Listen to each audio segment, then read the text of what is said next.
If you're like most Americans, somewhat cash-strapped, you're probably looking for deals. And if you're looking for your favorite brands, outlets may be what you're seeking. The outlet consumers is an aspirational customer, a customer that is looking for the brands that they love at the best possible value. And that's what draws them into our shopping centers. It's a big industry, valued at about $65 billion, spread over 342 centers all over the country in 2023. But record-breaking inflation has affected that consumer's ability to spend. While the industry as a whole is nearing full recovery, outlets are far behind compared to 2019. Outlet malls are discretionary. A lot of people go there to find value. If you're a bit constrained, if you are finding finances are a bit tight, you don't necessarily make those trips where you don't have a purchase in mind. Outlets are also taking a hit from the rise of e-commerce giants like Shein and Amazon. So why are outlet malls so behind the rest of the industry? And can they go back to the allure of what they once were? When outlets first arrived in the 1930s, out-of-season, overrun, or faulty apparel were sold at a discount to employees. They expanded to the general public by the 1970s. Once they realized that the general public might be interested as well, they started opening it up to other customers. So over time, that concept grew a lot. They, instead of them being right next door to factories, they started being placed in far-flung locations, kind of like miles outside of city centers. Outlets expanded rapidly, much like its indoor mall counterparts. By 1988, there were an estimated 113 outlet malls, coinciding with the rise of commercial real estate. Around that time period, there were changes in the tax laws, which created sort of like this very positive period for REITs to go public. REITs are real estate investment trusts.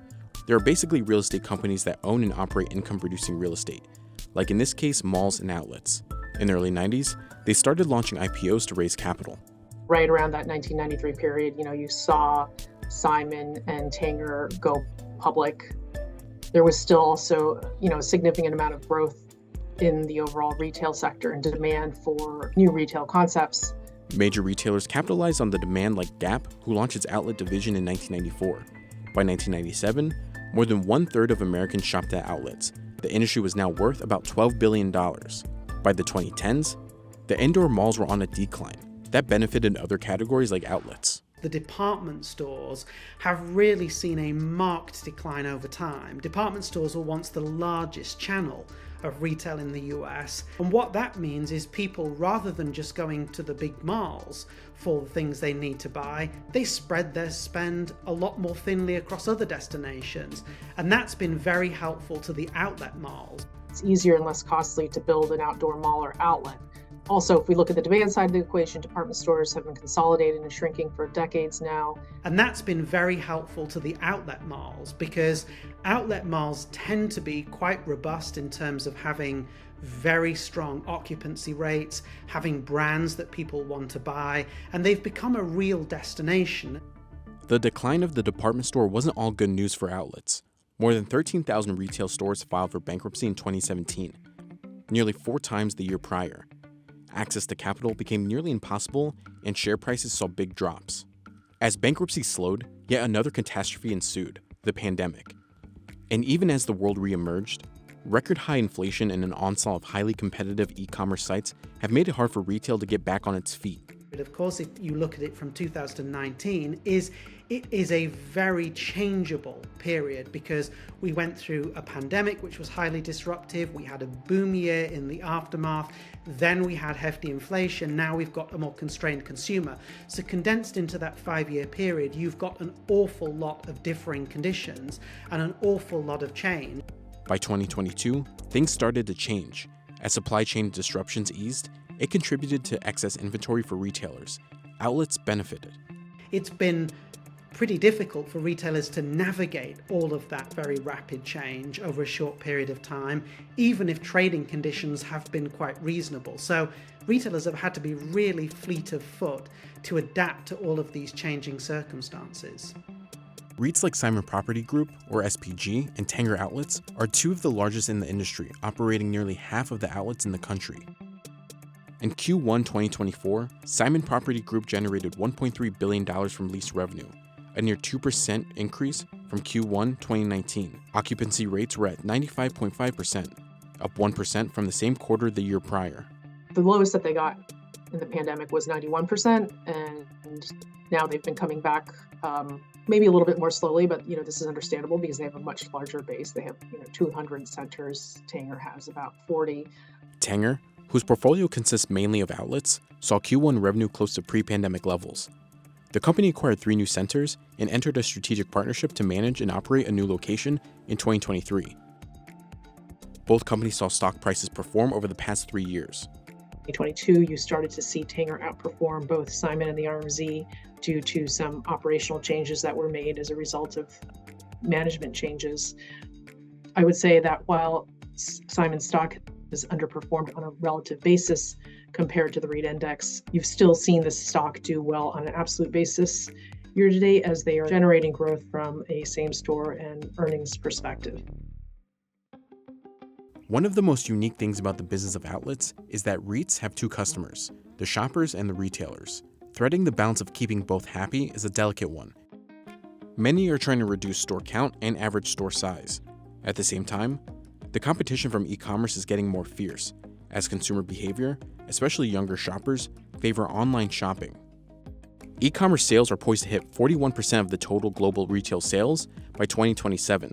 Online marketplaces like Amazon and Shein generated $8.9 billion and $8.1 billion respectively in 2023.